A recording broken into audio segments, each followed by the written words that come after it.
Hey guys, happy Monday. It's Maggie and I am back today to talk about showering with an ostomy bag. It's something that early on when I got my ostomy, I didn't really have a whole lot to say about, but as my skin changed and the ability for my bag to stick to me changed, I have gathered a lot of thoughts about this. And somebody commented recently asking about showering with an ostomy bag, and I wrote out a response, but I was like, you know what? I should make a video about it. I think that'll cover it a little bit better. So that is what we're doing today.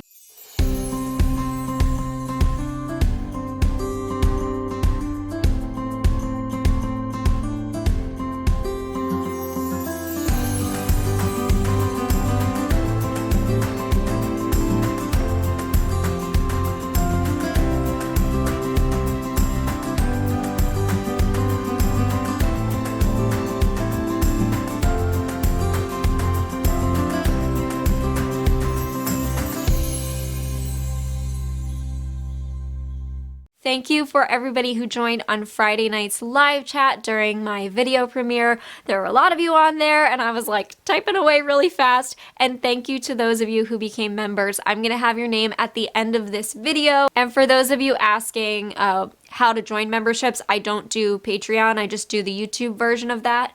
There is a little join button next to the subscribe button, and I'll also have a link in the description. Okay, so for years, I would get questions about showering with an ostomy. I'd see people on the Facebook groups asking about that, and I'd be like, what do you mean? Like, you can just get in the shower and your bag will be fine. It'll stick. It doesn't matter if it gets wet or not. So that was naive Maggie with no skin problems, okay? I used to have no trouble. I would just get in the shower and get back out and it would be totally fine. My bag would stick completely all the way around and my bag would stick for 8 days and I didn't think anything of it. Then my skin started to change. Stupid skin. I was using almost the same products that I'm using right now. I was on the Hollister bags and I used the ones with the fabric border.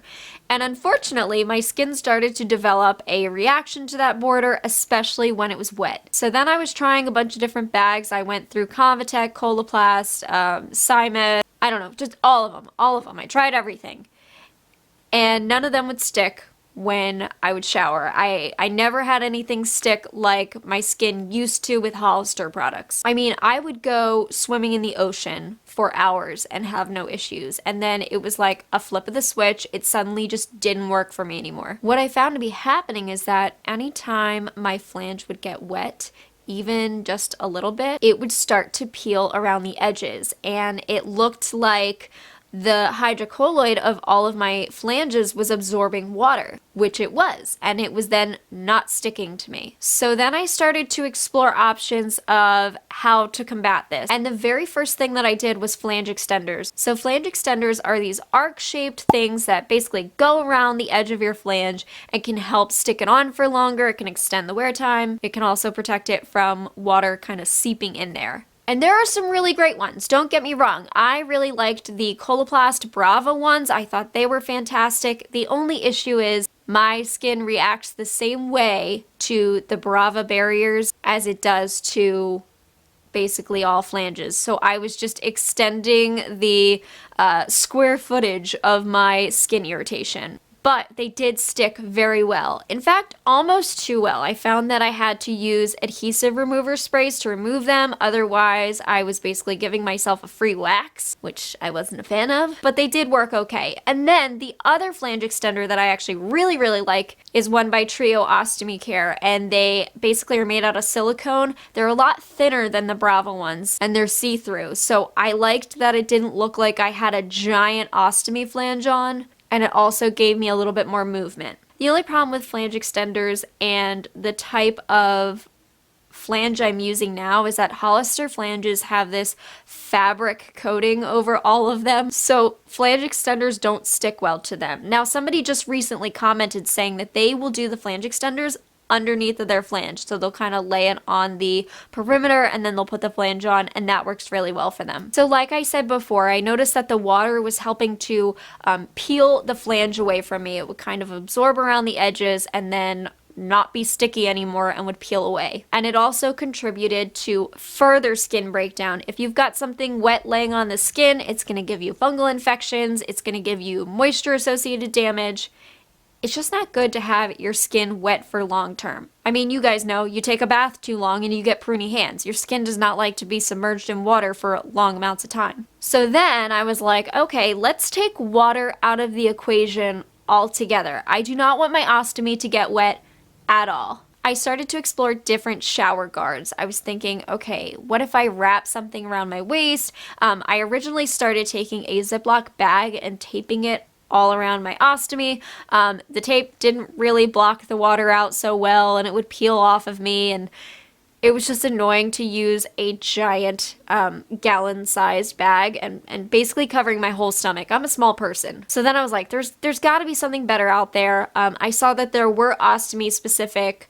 guards that you can put in the shower that go around your waist completely. I would assume that it has to be pretty tight on you in order to block the water out, and I'll be honest, I have not tried any of those things. And right around the time where my skin was really starting to give me trouble, I was working as a nurse at the hospital, and a lot of my patients had PICC lines, central lines, ports. I cared for a lot of them. And when my patients had to shower, we had something called AquaGuard. It was basically a sheet of plastic that had adhesive around all of the edges, and you would just place it over the PICC line site. And that worked really well. And I was like, wonder if this could work for ostomies. But looking at what we used in the hospital compared to the size of my ostomy bag, I was like, I don't know if that's going to fit around my ostomy. I want to say it was like maybe a 5x5 or a 6x6 inch sheet of plastic. So I was like, I don't know. I have what's considered a mini pouch, the Hollister mini pouch, and even that I felt like was far too big to fit under that. So then I did a little bit of exploring online, found out that AquaGuard does in fact come in different sizes, but I found an alternative to it on Amazon, had that 2-day shipping on Prime, so I was like, all right, let's try this out. So I found this shower protector film from JJ Care, I believe that's the name. All of these items I will link below so you can find them in the description. But I ordered this shower film and it was 9 by 9 inches, and I figured that's probably gonna cover it, and it did. So when my skin was at its absolute worst and I found that the water absorbing into my hydrocolloid was making it even worse, I would use these shower guards. I would basically make sure my bag was completely empty first of all before I got in the shower, and then I would fold it up to make it a little bit smaller and then peel back the adhesive on one edge of the barrier film, stick it to the top portion, and then I would peel back the rest of the adhesive. It's a lot like Tegaderm, if you're familiar with that, except Tegaderm is breathable, this is not. I felt like that made a huge difference when I was really struggling to get my bag to stick to me for more than 24 hours. I felt like that at least gave me a little bit more time with that bag sticking to me. It kept the water away, and it helped my skin avoid moisture just a little bit more. My skin was weepy anyway because it just didn't like my flange, but the water made it worse. So I did share recently that I found a routine that made my skin calm down, and I do recognize, I get a lot of comments of people saying like, you know, you should be using less. Trust me, I have tried less. I have tried using barely anything, no soaps, no remover wipes, nothing, and it did not make a difference. It's been 7 years of me trying different things, but I finally found my routine that worked for me, and I shared that in a video. So my skin has calmed down so much, but I still find that with the Hollister flange I'm using now, as well as other flanges, like I've used the Coloplast flanges, even Salts a little bit does this to me. When I shower, the very outer edges still peel up. My skin isn't nearly as affected, but it still peels up. And I'm like, well, I don't like that. I don't like it feeling loose on me. So I was trying to figure out, okay, what can I do to not have it feel like it's peeling up on me? So I tried cutting the edges that were peeling up off, but then I felt like my flange is small already. I'm cutting down, you know, surface area that could be protecting me from leaks, or, you know, protecting a leak from getting to the outer edges. Then I was like, okay, can I do adhesive? Maybe adding a little bit of adhesive around the edges will help. And that does help when my bag is peeling up, but it's dry. I do not recommend adding adhesive on the outer edges if your flange is wet or your skin is wet. It'll break your skin down. So I was like, okay, what can I use to re-stick my bag to me without causing further skin damage. And that's when I found Karaya powder. I may be pronouncing that completely wrong. Should have looked that up before I started this video. But I found it through Hollister. Hollister has a version of this. And it actually is a pretty big container of it because I've only ever purchased one and I've had it for a bit now. But this stuff is meant for weeping skin. It's meant to pull the moisture off of your skin, and in the process of doing that, it becomes sticky. It's like becomes a gel. So when I read that online, I was like, that's perfect. When my flange has absorbed a bit of water and is a little bit damp and I don't want that sitting on my skin and I don't want it feeling loose on me, this powder might be able to solve that issue. Might be able to pull the fluid off of the hydrocolloid, pull it off of my skin, while also essentially making itself into an adhesive. And you know what? It worked. So that is what I do now. Whenever I take a shower and I find that my ostomy flange has loosened a little bit from the edges and is a little bit damp, I'll go around first with either a paper towel or some toilet paper and just try to soak up as much fluid between my skin and the loose flange as possible. And then I will go in with a very, very light layer of the Karaya powder. And it takes a few minutes, but it does become that sticky gel and it re-sticks to me. That has really helped increase my bag time. It also makes me feel more comfortable. So if I'm out and about, I don't feel like my bag is peeling up off of me, which is never a fun feeling. So I will put a link in the description too for that powder if you're interested in trying it out. And one more thing I want to address before I end this video is that people ask if it is safe to shower without any ostomy products on.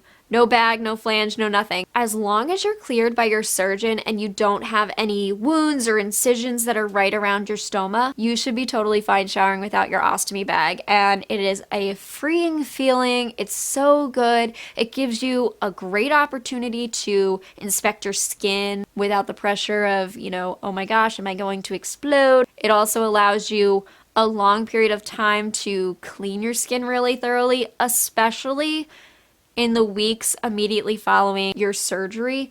That skin can be very tender and raw, and you might be a little bit slow on cleaning it. You might just want to take your time. If you hop in the shower without your ostomy bag, that is a perfect opportunity to take your time, take it slow, and not worry about your stoma misbehaving, because they like to do that a lot. And I'll also mention this here. I've gotten this tip 1,000 times. I don't personally do it, and I'll explain why. People recommend eating marshmallows prior to doing their bag changes to help slow their output. I personally don't do that. And the reason I don't do that is because marshmallows contain gelatin, which I don't eat because pescatarian and vegetarian marshmallows are kind of expensive and hard to find, so that's the only reason I don't do it. But that is a tip for you guys. If you eat marshmallows, you can use. So yeah, those are some of the things that I've done to combat the issues with showering with an ostomy.